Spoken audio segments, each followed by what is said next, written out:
With that, let's bring in former Arkansas Governor Mike Huckabee.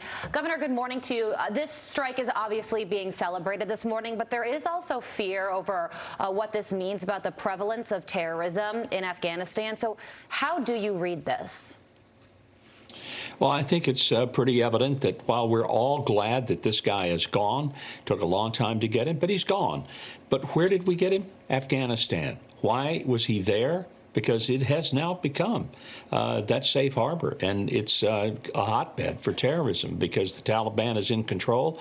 And why are they in control? Because we just up and left, and we left them about $70 billion worth of equipment that they can now use against us and the rest of the world. It's a mixed blessing.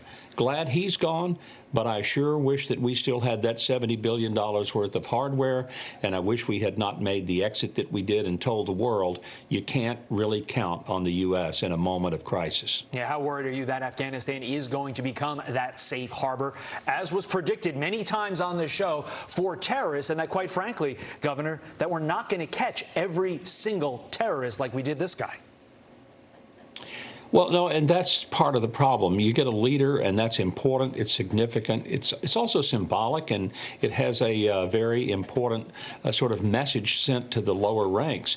But it doesn't stop the fact that there is an insidious group of people across the world who hate freedom, who hate modernism, and they're going to do everything they can to continue this reign of terror. So we're far from seeing the end of this. I wish I could say, well, that's it. We can mop this up and call it a day, but we can't. What about the Taliban violating the Doha Agreement and allowing this terrorist safe harbor in Afghanistan? How should the administration handle that? Well, Carly, gosh, who could have seen that coming, right? That the Taliban didn't honor their agreement. Wow. Right. We're shocked that something like this would happen. And that's part of the problem. The foreign policy of this administration has been not just disappointing, it's been disgusting, that they would take the word of people like the Taliban.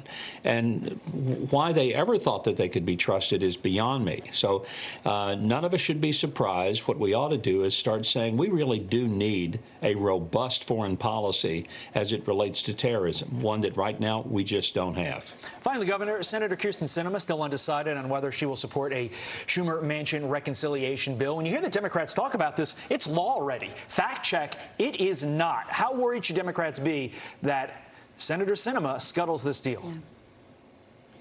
I think it's more how worried should America be if she should cave like Joe Manchin did. God help us all if they end up getting to spend these billions of dollars that we don't have, further wrecking the economy. We're in a deep hole right now, Todd. And, you know, the thing that kind of occurs to me is that the Democrat solution to being in a deep hole, gosh, we need a bigger shovel to dig the hole a little deeper. No, we don't. We need to quit digging and start filling the hole. Yeah, and then you have these groups that are saying that will actually increase inflation and increase taxes. This is not something that Manchin and the administration agree with, but there are a lot of economists that say it is in fact the case. By the way, on Kyrsten Sinema's front, her office says she does not have a comment as she's reviewing the text of the bill and will need to see what comes of the parliamentarian process. So more to come on that front as she decides what she's going to vote on, and it's her vote that's going to be the deciding factor. Governor, we have to leave it there. Thank you so much for joining us this morning. We appreciate it as always.